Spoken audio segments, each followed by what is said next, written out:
बात करेंगे कि एक रिसर्च पेपर कैसे लिखते हैं। कोर्स का नाम है बिजनेस रिसर्च मेथड और मैं हूं आपका कोर्स इंस्ट्रक्टर मोहम्मद वाजिद रजा। असल में आज हम बेसिकली डिस्कस करेंगे एक रिसर्च पेपर का जो प्रोसीजर होता है वो। लेकिन यहाँ पे एक बात ज़रूरी है कि मेरा मेन मकसद इस लेक्चर का ये है कि तकरीबन मेजॉरिटी यूनिवर्सिटी जहाँ पे आप बीएस करते हैं या फिर आप अपना बिजनेस रिसर्च मेथड के क्लास लेते हैं, वहाँ पे ये रिक्वायरमेंट होती है कि आप उस सेमेस्टर में या उस टर्म में एक टर्म पेपर लिखें। आपको एक प्रोजेक्ट दिया जाता है कि आप एक छोटा सा रिसर्च पेपर लिखें जो अमूमन इतनी क्वालिटी का नहीं होता कि वो पब्लिश हो सके। ये प्रैक्टिस सिर्फ इसलिए करवाई जाती है ताकि आपके हाथ साफ हो सकें, आपको एकेडमिक राइटिंग का पता चल सके और एक रिसर्च पेपर जब लिखते हैं तो उसका तरीक़ाकार और उसके स्टेप्स कौन से होते हैं। नॉर्मली इसको हम एक टर्म पेपर कहते हैं और ये बड़ा जल्दी लिखा जाता है, 4-5 महीनों के अंदर आपको ये टास्क कंप्लीट करना होता है। इसलिए इसको करने का तरीका किस तरह करना है, कैसे स्टेप्स लेने हैं, आज मैं इस टॉपिक पे आपके साथ डिस्कशन करूंगा। It is often a requirement of a semester to write a term paper, finalize your area of interest, narrow down your topic. इस पे मैं पहले बहुत ज़्यादा डिस्कशन कर चुका हूँ कि जब भी आपने रिसर्च स्टार्ट करनी हो, चाहे वो थीसिस हो, चाहे वो एक क्वालिटी रिसर्च पेपर लिखना हो या चाहे वो एक टर्म पेपर या एक असाइनमेंट की तरह एक टर्म पेपर लिखना हो, इन तमाम के लिए सबसे पहले जो ज़रूरी स्टेप है वो है कि आप अपना एरिया ऑफ इंटरेस्ट फाइनल करें। सपोज आप फाइनेंस में काम करना चाह रहे हैं, इसके बाद आप अपना एरिया ऑफ इंटरेस्ट नैरो करें कि फाइनेंस में आप कौन सी फील्ड पे काम करना चाहते हैं। तो लेट अस सपोज आपका टॉपिक है कि जनाब आप फर्म फाइनेंशियल परफॉर्मेंस पे काम करना चाहते हैं कि एक फर्म का परफॉर्मेंस कैसे ज़्यादा होता है या वो परफॉर्मेंस किन बातों की वजह से अच्छा होता है, किन बातों की वजह से फर्म का फाइनेंशियल परफॉर्मेंस खराब हो सकता है। Now the key task is to find a topic for the term paper. अभी मुझे पता चल गया है कि मैंने फर्म के फाइनेंशियल परफॉर्मेंस पे काम करना है या फिर कोई और हो सकता है जो ट्रेनिंग की इफेक्टिवनेस पे काम करना चाहता हो, या फिर एक और टॉपिक हो सकता है कि आप एम्प्लॉइज स्ट्रेस पे काम करना चाहते हो। एक और टॉपिक हो सकता है कि आप एम्प्लॉइज की परफॉर्मेंस पे काम करना चाहते हो। एक और टॉपिक हो सकता है कि आप रिम्यूनरेशन और एम्प्लॉइज परफॉर्मेंस पे काम करना चाहते हो। एक और टॉपिक हो सकता है कि आप स्ट्रेस के वजूहात देखना चाहते हो। ये मुख्तलिफ टॉपिक हो सकते हैं जिन पे आप काम कर सकते हैं, लेकिन ये अभी भी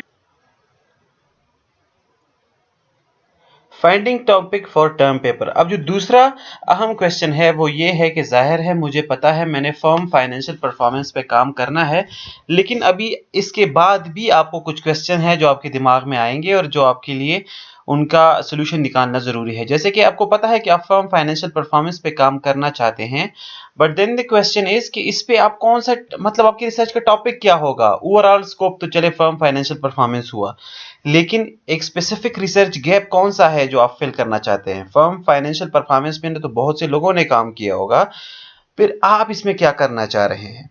These questions will bother you a lot in start of the research process. इसको सॉल्व करने के लिए मैं आपको कुछ टिप्स देता हूं। सबसे पहले आप यूं करें, गूगल स्कॉलर पे जाएं, वहां पे सर्च स्टार्ट करें। सर्च कैसे करनी है उसके लिए आपने पहले कुछ कीवर्ड्स लिखने हैं। जैसे कि अगर आप फर्म फाइनेंशियल परफॉर्मेंस पे काम करना चाह रहे हैं तो फर्म फाइनेंशियल परफॉर्मेंस या फर्म परफॉर्मेंस, ये आपकी कीवर्ड्स हो सकते हैं। यहां से आप स्टार्ट ले सकते हैं। ये आप लिखें और गूगल स्कॉलर में सर्च करें। जैसे ही आप ये लिखेंगे तो आपको इस पे बहुत सारे रिसर्च पेपर्स मिल सकते हैं, वो एकदम आपको डिस्प्ले करवा देगा। अभी मैं आपको करके बता दूंगा। जैसे ही आपके सामने रिसर्च पेपर्स आते हैं, आप उनके टाइटल को गौर से पढ़िए। जब आप टाइटल को पढ़ेंगे तो वहां से आपको अच्छा खासा अंदाजा हो जाएगा कि फाइनेंशियल परफॉर्मेंस एक फर्म का अगर इफेक्ट होता है तो कौन से ऐसी चीजें हैं जो इसमें मेजर रोल प्ले कर सकते हैं। फॉर एग्जांपल मैं आपको करके बताता हूं। आप गूगल स्कॉलर पे जाएं, वहां पे आप क्लिक करें, अपने कीवर्ड्स लिखें। जैसे कि फर्म परफॉर्मेंस है, फर्म परफॉर्मेंस आप कीवर्ड लिख के इसको सर्च करें। अब ये देखिए, इस पे ऑलमोस्ट 36 लाख से ज्यादा आपको रिजल्ट्स आ गए हैं।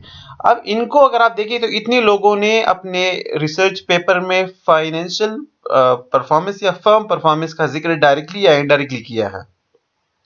अब यहाँ से आपको अंदाजा हो जाता है कि कितना ज्यादा काम इस पे हुआ है। जब आपसे शुरू वाला आप देखते हैं, ये एक रिसर्च पेपर है, ये कैलेंटन और उनके साथियों ने लिखा है, और इसको अगर आप देखें तो ये 2002 में पब्लिश हुआ है इस जर्नल में, और टाइटल इसका क्या है, learning orientation, firm innovation capability and firm performance. अब ये जो बंदे हैं ये देखना चाह रहे हैं कि लर्निंग ओरिएंटेशन और फर्म इनोवेशन कैपेबिलिटीज जो है एक फर्म की, ये दो चीजें आपकी फर्म परफॉर्मेंस को कितना इफेक्ट करती है। यहां से हमें पता चल जाता है कि ओके, यानी कि अगर फर्म परफॉर्मेंस पे मैंने काम करना है तो इस तरह के टॉपिक मैं ले सकता हूं। एक जैसे कि इस बंदे ने लिए हैं, ये फर्म के इनोवेशन कैपेबिलिटी को देख रहा है कि अगर फर्म की इनोवेशन कैपेबिलिटी ज्यादा है तो उसका फर्म परफॉर्मेंस पे क्या असर पड़ रहा है, अगर ये कैपेबिलिटी इनकी कम है तो उसका क्या असर पड़ रहा है। इस तरह अगर आप दूसरे पेपर को देखें तो यहाँ पे इसने लिखा है high performance work system and firm performance. अब ऊपर वाले पेपर में इनोवेशन कैपेबिलिटीज और फर्म परफॉर्मेंस का ताल्लुक देखा है। नीचे में अगर आप देखें तो इस शख्स ने भी फर्म परफॉर्मेंस की बात की है, लेकिन इसने एक डिफरेंट वेरिएबल लिया है। इसने हाई परफॉर्मेंस वर्क सिस्टम लिया है कि हाई परफॉर्मेंस वर्क सिस्टम अगर आप बनाते हैं तो उसकी फर्म परफॉर्मेंस पे इफेक्ट पड़ सकता है कि नहीं। अब हाई परफॉर्मेंस वर्क सिस्टम क्या है, अगर ये आपको अट्रैक्ट करता है तो आप इस पेपर को पढ़ें, यहां से आपको पूरा पता चल जाएगा कि हाई परफॉर्मेंस वर्क सिस्टम क्या है। लेकिन ये देखिए यहां से अभी हमें दो आइडियाज मिल गए हैं, हमें पता चल गया है कि अच्छा जी, फर्म इनोवेशन कैपेबिलिटीज ये आपके फर्म परफॉर्मेंस को इफेक्ट कर सकते हैं।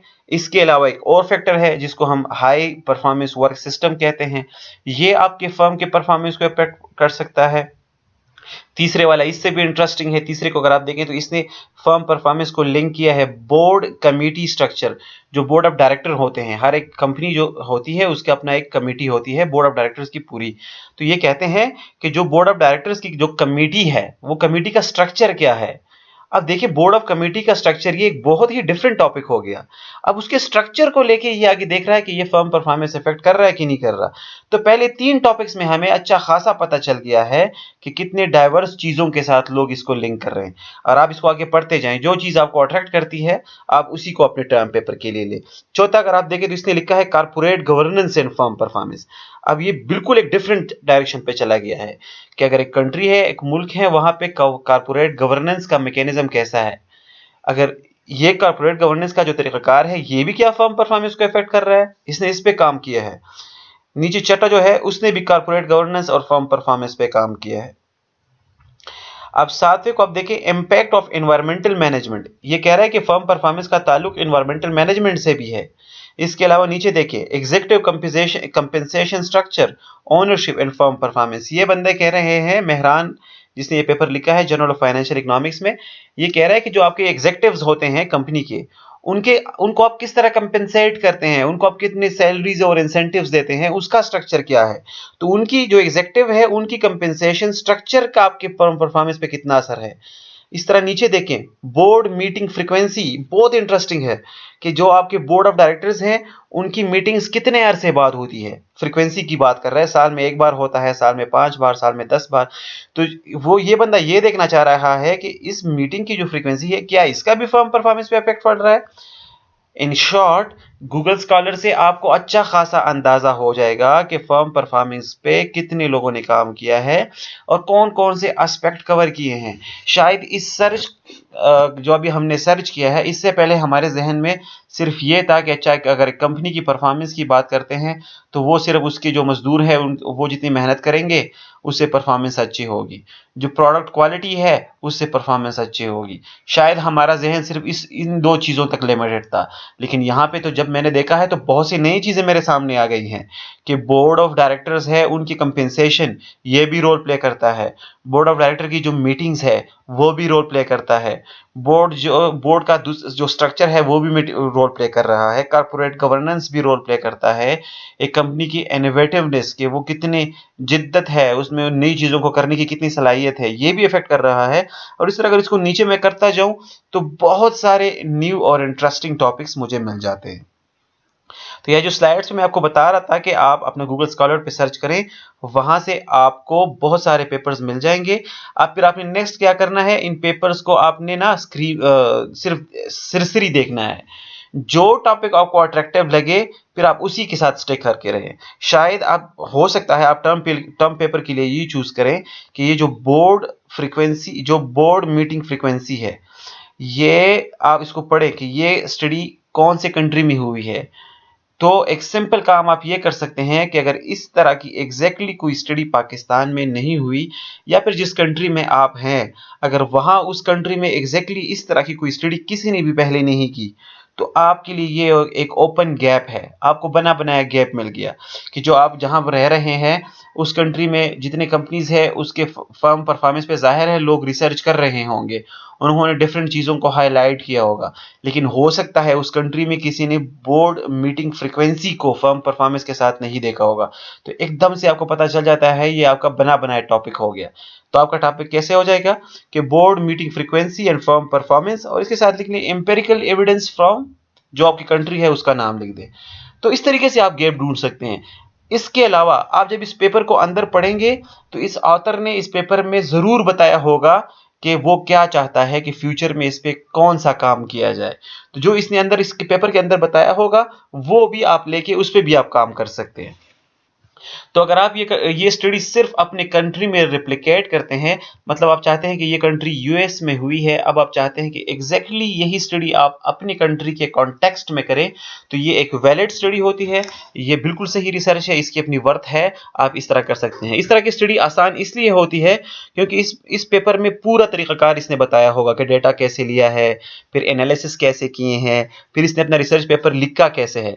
तो आप एग्जैक्टली इसी पेपर को जो ये वफाइस है इसने ये जो लिखा है इसी को आप फॉलो करें, इसके स्टेप्स फॉलो करें। इसने जिस तरह इंट्रोडक्शन लिखा है आप भी वैसे लिखें, इसने जिस तरह लिटरेचर रिव्यू किया है आप भी वैसे लिखें। मतलब कॉपी पेस्ट नहीं करनी, मतलब आपने एग्जैक्टली इस पेपर से कॉपी पेस्ट नहीं करनी, आपने जस्ट इससे गाइडेंस लेनी है।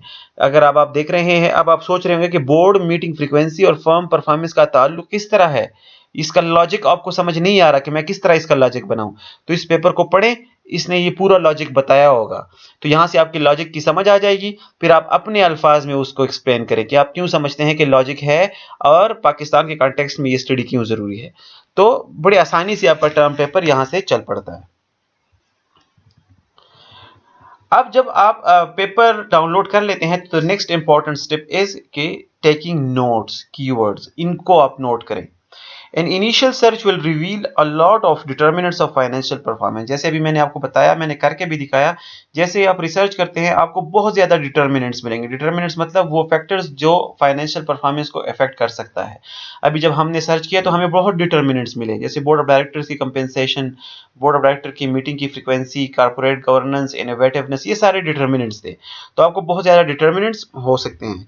तो this will open your thinking horizon. Exactly अभी जब हमने इसको पढ़ना शुरू किया थोड़ी देर पढ़ा, लेकिन हमें कितनी ज्यादा मालूमात आ गई कि फर्म फाइनेंशियल परफॉर्मेंस कितनी यूनिक कंपोनेंट्स ये है या जो डिटर्मिनेंट्स है वो इसको इफेक्ट कर सकते हैं।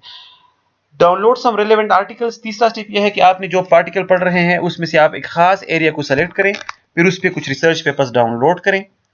आप ये गलती कभी ना करें, आप तमाम पेपर्स को कभी डाउनलोड ना करें। आप ऐसे नहीं करें कि एक पेपर, जैसे अब ये आप गूगल स्कॉलर में देख रहे थे, अब अगर ये तमाम पेपर मैं डाउनलोड करूंगा तो ये मेरे लिए मसला बन जाएगा। क्यों?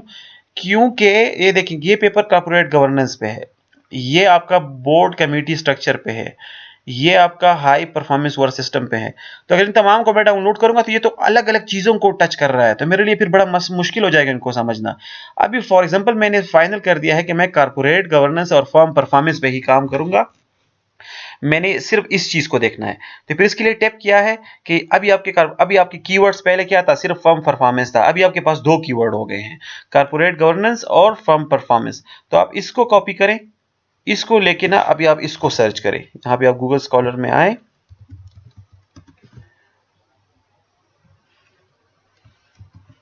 अभी जो रिसर्च पेपर मुझे मिलेंगे वो पूरे इसी टॉपिक पे होंगे। उन तमाम लोगों ने कॉर्पोरेट गवर्नेंस और फर्म परफॉर्मेंस पे काम किया होगा। अब आप कह रहे होंगे कि एक टॉपिक पे इतने ज्यादा लोग क्यों काम करेंगे, ये तो सारे एक ही चीज पे लगे हुए हैं। तो इसमें इंटरेस्टिंग बात यह है कि कॉर्पोरेट गवर्नेंस छोटा टॉपिक नहीं है, कॉर्पोरेट गवर्नेंस के अंदर फिर हजारों बातें हैं। अब जो पेपर नजर आ रहे हैं इन तमाम लोगों ने कॉर्पोरेट गवर्नेंस के को एक अलग जाविये से देखा होगा, हर एक ने उसमें कुछ ना कुछ नया जरूर किया होगा। अब आप देखें इन लोगों ने कॉर्पोरेट गवर्नेंस और परफॉर्मेंस पे काम किया है, इसके जो तीसरा जो पेपर है इसको आप देखें, ये कह रहा है hedge fund activism, corporate governance और फर्म परफॉर्मेंस।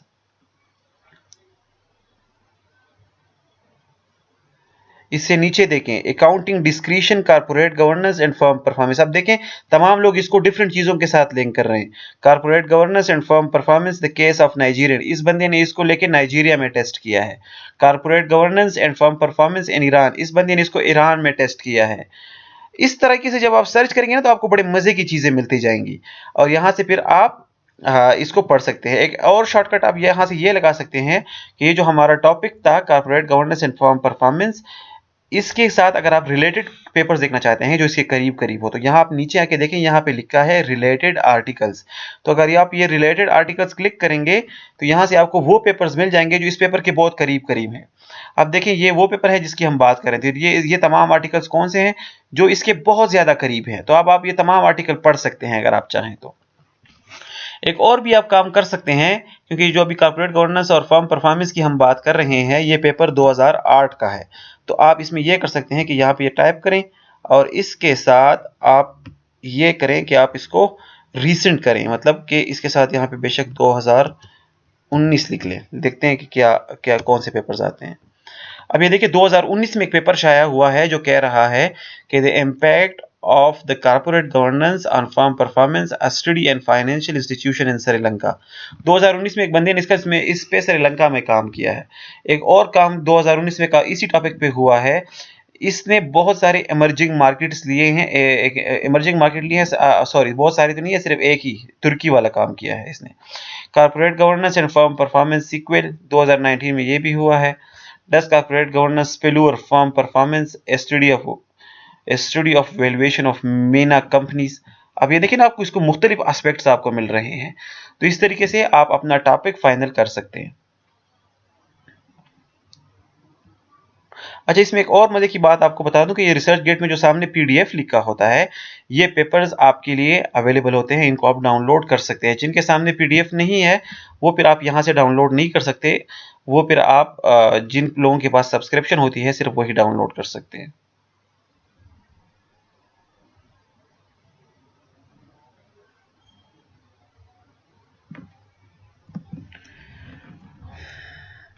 अच्छा जी, अभी आपने टॉपिक सेलेक्ट कर लिया कि आप कॉर्पोरेट गवर्नेंस और फर्म परफॉर्मेंस पे पेपर लिखेंगे।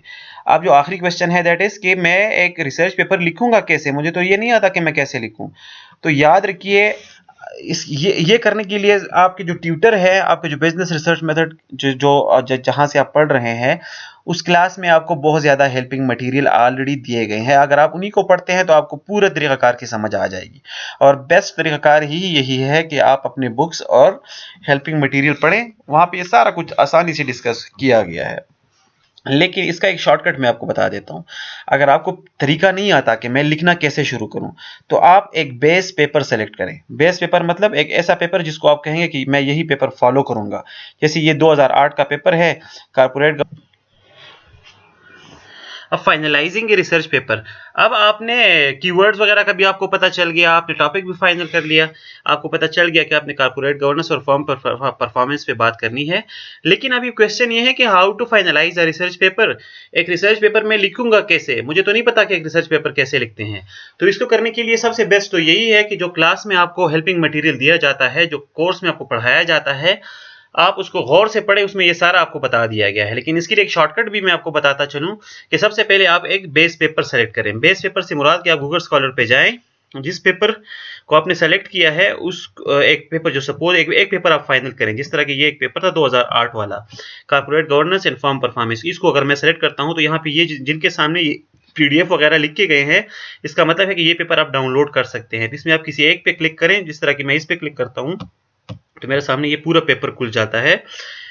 ये corporate governance and firm performance का पूरा पेपर मेरे सामने खुल गया। इस पेपर को आप डाउनलोड करें, जैसे कि ये यहाँ से डाउनलोड होता है, इसको आप क्लिक करें तो ये डाउनलोड हो जाएगा। इसको मैं डेस्कटॉप पे रख लेता हूँ ताकि इसको हम आसानी से एक्सेस कर सके। इसको मैं मॉडल पेपर नाम दे देता हूँ। अच्छा जनाब, अब जब आप ये पेपर डाउनलोड कर लेते हैं तो उसके पास दूसरा स्टेप क्या है, डाइजेस्ट टेस्ट। इसको पढ़ें, इसको इस तरह पढ़ें कि आपको इसके लफ्ज़ लफ्ज़ की मानी समझ आ जाए। इसको आप बार-बार पढ़ें ताकि आपको समझ आ जाए कि इस बंदे ने स्टेप्स कौन से किए हैं, इसके आर्गुमेंट्स क्या हैं, ये किस तरीके से ये काम कर रहा है, कौन-कौन से सेक्शन इसने अपने पेपर में डाले हैं और इसने अपने रिजल्ट्स वगैरह किस तरह ड्रा किए हैं। फिर आप इसके बाद जब आप इस पेपर की समझ आपको आ जाती है, तो इसके बाद आप इसको रिप्लिकेट करें। रिप्लिकेट का मतलब है कि चूँकि अभी आपने इस पेपर को पढ़ लिया है, आपको इसका तरीक़ाकार समझ आ गया है, इसके बाद यही तरीक़ाकार आप अपने कंट्री में रिपीट करें। इसने जिस तरह एनालिसिस किए हैं वैसे ही एनालिसिस आप अपनी कंट्री में करें और उसके लिए जो स्टेप्स इसने किए हैं वही स्टेप्स आप अपनी कंट्री में रिपीट करें, वैसे ही डेटा इकट्ठा करें और उसके बाद यही पेपर आप अपनी कंट्री में लिखें।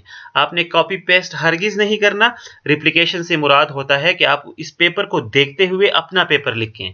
अगर आपको तरीका नहीं आता कि आर्गुमेंट कैसे लिखने हैं, तो यही पेपर खोल के देखें इस बंदे ने आर्गुमेंट कैसे लिखे हैं, उससे तरीका सीखें और खुद करें। अभी आपको ये नहीं पता कि जो पेपर मैं लिख रहा हूँ, जो प्रोजेक्ट मैं कर रहा हूँ, उसमें कितने सेक्शंस होंगे, तो आसान काम है। आप ये पेपर ओपन करें जो अभी आपने डाउनलोड कर दिया है।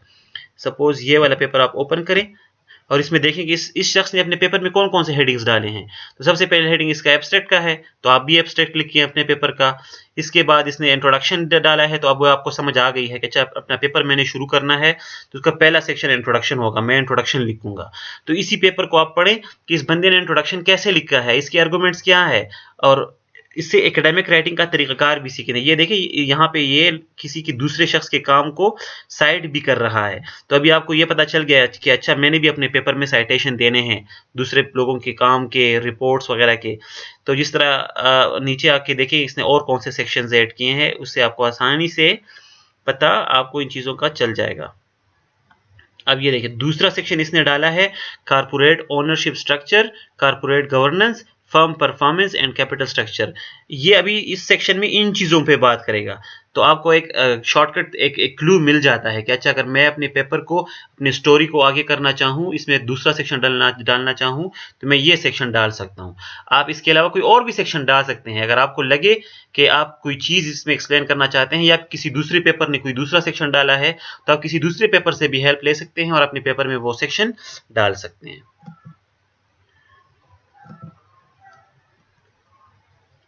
अभी वही बात कि how should I start writing my paper. So your class tutor must have shared a lot of helping material to improve your academic writing. However, a shortcut is to select one quality paper and try to replicate it. The research paper is your best teacher. Just try to follow the write-up, take guidance and how the author have written every section in the paper. Also follow the steps that the author has followed while writing the paper. ये वही बातें मैंने यहाँ पे लिखी हैं जो अभी मैंने आपसे की कि आप पेपर को लें, उसको पढ़ें, उसको समझने की कोशिश करें और उसके बाद जो स्टेप्स उसने लिए हैं उन्हीं स्टेप्स को फॉलो करने की कोशिश करें। सपोज ये दूसरा पेपर है, इसको भी देख लेते हैं कि इस बंदे ने का काम किस तरीके से चल रहा है। तो आप ये लें, इसको डाउनलोड करें, इसको पढ़ें, इसको समझें और उसके बाद जो सेक्शन इसने अपने पेपर में डाले हैं, आप अगर उससे हटकर भी आप सेक्शन डाल सकते हैं, नहीं तो जिस तरह की इस बंदे ने काम किया है आप कोशिश करें कि इसको इसी तरह रिप्लिकेट करें। अब देखिए इसने भी शुरू में इंट्रोडक्शन डाला है, फिर नीचे इसने कोई और सेक्शन डाला होगा अपने आर्गुमेंट्स बिल्ड करने के लिए। अब इसको देखें, इसने डायरेक्ट दूसरे सेक्शन में रिव्यू ऑफ रिलेटेड रिसर्च डाला है। पहले वाला पेपर अगर आप देखें तो उसके दूसरे सेक्शन में लिटरेचर रिव्यू हेडिंग नहीं था, इसने कोई और हेडिंग दिया था। इस वाले पेपर ने कोई और हेडिंग दिया है। यहाँ से हमें इस बात की समझ आ गई है कि ज़रूरी नहीं कि आप किसी एक शख्स के तरीक़ाकार को फॉलो करें। आप मुख्तलिफ पेपर्स जो है उनसे हेल्प ले सकते हैं और उनके तरीक़ाकार को फॉलो करके अपने रिसर्च पेपर को आप बिल्ड कर सकते हैं। और जब आप ये पूरे पेपर को इसी तरीके से लिखेंगे तो ये आपका एक पूरा टर्म पेपर बन जाता है। Thank you so much. अगर आपको कोई क्वेश्चन है तो आप मुझसे व्हाट्सएप ग्रुप में पूछ सकते हैं, यूट्यूब चैनल पे कमेंट कर सकते हैं या